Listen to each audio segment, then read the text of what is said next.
"Who bought it?" they asked in the glass-walled HOA boardroom, their eyes drilling into me with a mix of contempt and curiosity. I remembered an old bruise on my ribs, a lesson from the man I once called stepfather, and my mother's warning, "Don't play with fire." I opened my phone, tapped the property title app one built myself, and let the room see the name on the record. In that moment, their tidy little $940,000 community expansion deal froze, and my story began. My name is Marin Vale, and on this Monday morning I was the resident everyone in Fairhaven HOA loved to hate. Title Tap was my creation, a real-time title and lien checker that homeowners used to fight unfair fines. The HOA board had borrowed it for their big Riverside Preserve land purchase, and it was about to either make me or break me inside the gleaming community center. The building sat at the heart of our perfectly manicured neighborhood, all polished concrete and reflective glass overlooking rows of identical lawns. Our boardroom was on the second floor, designed to intimidate. Floor-to-ceiling windows gave a godlike view of the cul-de-sacs below, cars and people reduced to insignificant specks. The air was chilled to exactly 68 degrees and smelled faintly of lemon pledge and desperation. A long, dark mahogany table reflected the strained faces of the 7 board members. The silence was heavy, broken only by the soft hum of the AC and the occasional nervous click of a pen. This was a room built for power plays, for rules that shaped backyard dreams, and today it felt less like a meeting and more like an inquisition. I was seated halfway down the table, strategic, not at the head, but not at the foot either. I was the necessary evil, the app expert they tolerated. My focus was on the data, the clean, immutable lines of code and county records that formed the backbone of every title. But I was acutely aware of the people around me, their pastel blazers, their calculated smiles, their predatory stillness. They were the sharks, and I was the one feeding them information to hunt. The tension coiled tighter when Karen Brand, our HOA president, rose from her throne at the head of the table. Karen was carved from suburban ambition, all sharp angles, pearl necklace, and passive-aggressive perfume. Her silver blonde hair was perfectly coiffed, and her smile never quite reached her cold, calculating eyes. She walked around the table with a predator's grace, movements deliberate and imposing. She stopped behind my chair, my eyes on the tablet, but I felt her presence loom over me like a suffocating cloud of white shoulders and entitlement.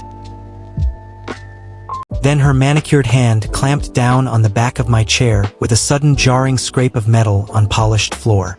She pulled it backward away from the table, a small act, but a profound one. It was physical proof of my marginalization, a clear signal that my input was no longer valued, merely tolerated.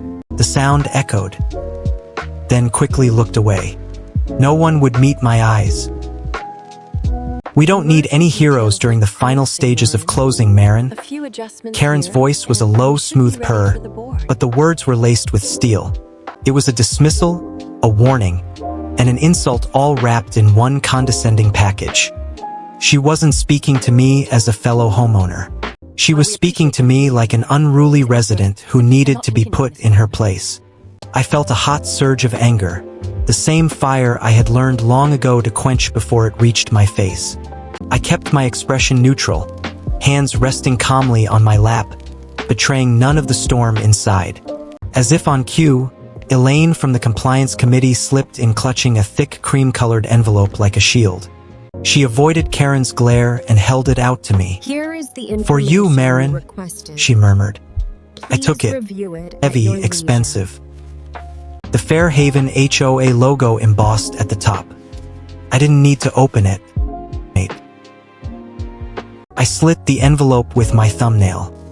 The letter was short, brutally corporate in HOA speak. Notice of temporary suspension pending investigation for breach of data protocols. Nonsense. Arch designed to sideline me just long enough for them to push the Riverside Preserve deal through without inconvenient questions. I folded it neatly and placed it on the floor beside my chair. It didn't deserve a seat at the table. On the massive screen at the far end, the reason for all this theater glowed in bold letters. The $940,000 acquisition of Riverside Preserve land for our dream community park. Optimistic projections, synergy charts, glowing HOA jargon. But my eyes weren't on the graphics. They were on the fine print. Deep integrity checks with TitleTap, cross-referencing every file against county records. The data looked flawless. Machine, an entity ID that had no business being there, Twin Meadow Holdings LLC. A shell company listed as a minor party in the asset transfer. To anyone else it was noise. Karen had returned to her seat, a smug smile playing on her lips. She thought she had won. Exceeded all expectations. Sign off on the title integrity report, Marin. We need your final approval to proceed. The entire room turned to look at me. They expected capitulation. The data is clean, I said, voice steady. The people who have touched the data, however, I'm not so sure. A ripple of unease swept the room. Karen's smile faltered, replaced by raw fury. Before she could speak, I felt a sharp nudge under the table. Serena K., the vice president and my only complicated ally. Her nudge said, "Shut up." Trust me, it will be fine. Slowly, I reached into my pocket and pulled out my resident ID card. I leaned forward and placed it gently on the mirror-like table. The soft click was the loudest sound in the room. If the data is true, I said quietly, it can stand on its own. It doesn't need my signature. I stood, pushed my chair back into place. A final small act of defiance and walked out. The glass door hissed shut behind me. The battle had just begun. Outside, the neighborhood looked peaceful. Perfectly edged lawns, American flags at the exact HOA-approved height. No one daring to park their trash can 3 inches too far from the curb. But I knew better. My mother married Vern Colley when I was 12. He called himself a community contractor, which meant he bent things, wood, steel, people, and apparently property titles to his will. The memory hit like broken glass. I'm 17, thick in the air. I had found the folder in his desk. The deed to our house, my father's name erased, only Vern's remaining. When I asked why, his hand cracked across my cheek. My mother whispered later, "Men keep the papers, Marin. It's just how things are." That slap taught me 2 things. How to duck and how to keep records. Last year, Mom got sick. Vern announced he was sacrificing our Cedar Lake cabin to cover treatments. But I checked the county records. Sold 3 months earlier to Twin Meadow Holdings LLC. The exact same ghost now haunting the HOA's $940,000 land deal. No coincidence. I went to Mom the next day. She looked out the window, voice distant. "He told me it was necessary." I squeezed her hand. "I know who bought it," I whispered. Her grip tightened. "When the time is right." But I understood now. TitleTap wasn't just an app. It was my answer to men like Vern and women like Karen Brand. I had built a hidden back door, an immutable encrypted log of every search. The record showed I first queried Twin Meadow 3 months ago, the day after the cabin sale, long before the HOA land deal ever reached the board. My proof was time-stamped and untouchable. At home that night, I opened TitleTap's sandbox and ran the numbers. The shell company satisfied every tripwire I had coded. Newly registered LLC. Registered agent matching Karen's old consulting address. Asset transfer right before the public announcement. The reverse exposure clause, the paranoid protocol Karen once mocked as overkill, had frozen the deal automatically. Someone had to sign a 500-character justification to override it. For 48 hours, no one had dared. They knew I knew, but they didn't know how much I knew. A digital standoff. I had laid the bait. Right audience when it exploded. Sleep refused to come. I drove back to the community center. The building felt hollow at night. A sliver of light glowed under Karen's office door. I stayed in the shadows and watched two silhouettes. Karen passed a USB drive to a nondescript man who slipped out the emergency stairwell. My phone buzzed. A text from Frank, the retired security guard. Someone was asking about old paper ledgers this afternoon. Said he was from corporate services. Thought you should know. Paper records, the one thing you can still make disappear. The USB, the man in shadows, the sudden interest in physical files. Coordinates on a single buried secret. In the parking garage, I pulled beside Serena's dark sedan. She rolled the window down. You have something that will kill this deal, Marin? I met her eyes. We'll kill it if it deserves to be killed. She handed me a plain manila envelope. Inside, a photo of Karen Brand and Vern Colley laughing over steaks. On the back, handwritten, Cedar Lake done. Next, clubhouse shell. The pieces slammed together. The cabin was seed money. Value of the community center itself, so Karen and her team could pocket a fat bonus when the land deal closed. Classic HOA grift dressed up as community improvement. I spent the rest of the night peeling back the matryoshka doll of corporate-looking LLCs. Twin Meadow Holdings led to the 12 Pines Trust led to Garrett Finch, Vern's old lawyer. The same lazy template he had used for my mother's tiny family trust years ago. A cascading authority clause buried in the boilerplate gave me the contingent protector, temporary oversight over every trust Finch managed if a conflict appeared. One notarized petition later, I legally owned the shell company that owned my mother's cabin. I owned the lien that could freeze the entire HOA deal. At 7:15 a.m., generous severance offer, translation, hush money and a non-disparagement clause. I declined politely and walked to the notary instead. By 9 a.m., live. My phone buzzed with an automated alert. 12 Pines Trust ownership updated. Ultimate beneficial owner, Marin Vale. Karen's text arrived seconds later. Don't do something stupid. I replied, precisely. I just did something smart. Serena's follow-up was colder. 10:30 a.m. Board preview.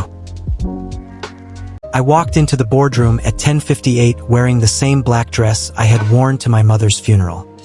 The atmosphere had changed. With fear. Karen stood at the head of the table, still performing confidence. Thank you for joining us, Marin. We sign. A small system-generated anomaly our former app consultant seems to think is significant. Her smile widened. So before we proceed, who bought it? The question was meant to make me look paranoid. I let it hang. Which it are you referring to, Karen? The Cedar Lake cabin you forced my dying mother to sell? Or the 1% stake in this very community center you used to fraudulently inflate the land deal valuation? Or perhaps both? The ones you and your partner are using to cook the books for your bonus. Sharp intake of breath around the table. Karen's face drained of color. Vern Colley stepped out of the shadows in a too-tight suit. You haven't changed a bit, Marin. Cold eyes. The same phantom sting on my cheek. Karen slammed her palm on the table. Who bought it? She roared, spittle flying. Serena's voice cut through like ice. Let's listen to the data. I picked up my phone, cast the screen. Title tab opened. 12 Pines Trust file. The giant monitor now showed what had been sealed until this morning. Ultimate beneficial owner, Marin Vale. Absolute silence. $40,000 deal dying. Karen stared at her own name now linked in bright red to the shell company she thought was invisible. Vern lunged forward, fists clenched. You stole it. 2 security guards. The same ones who had ticketed my car for unauthorized flag height last month. Stepped calmly between us. For the first time in my life, someone stood between me and him. I took one step closer. I'm keeping what legally belongs to me, and I'm keeping the logs. My thumb hovered over the admin panel only I could access. One tap. Execute Protocol 7 reverse exposure. The screen flashed crimson. Freeze. Escrow account locked. To county compliance. 90-day mandatory hold for independent reappraisal.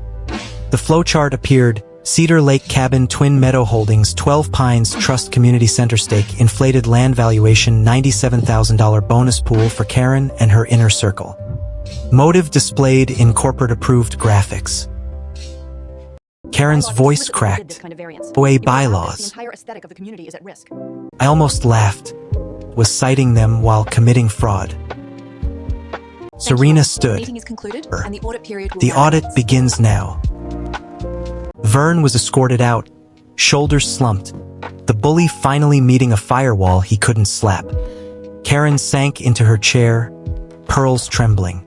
I slid the cream-colored severance envelope back to Elaine. Keep it. Kind of silence. The board members filed out, avoiding my eyes like I carried a contagious disease. Serena stopped beside me. One thing, I said. From now on, every major transaction requires a mandatory non-overridable title tap audit. And the app division reports directly to the governance committee, not to any president. She gave a single sharp nod. Outside, the neighborhood still looked perfect. Flags waved at exactly 3 feet. Lawns were still 2 inches. The papers no longer belonged only to the Karens of the world.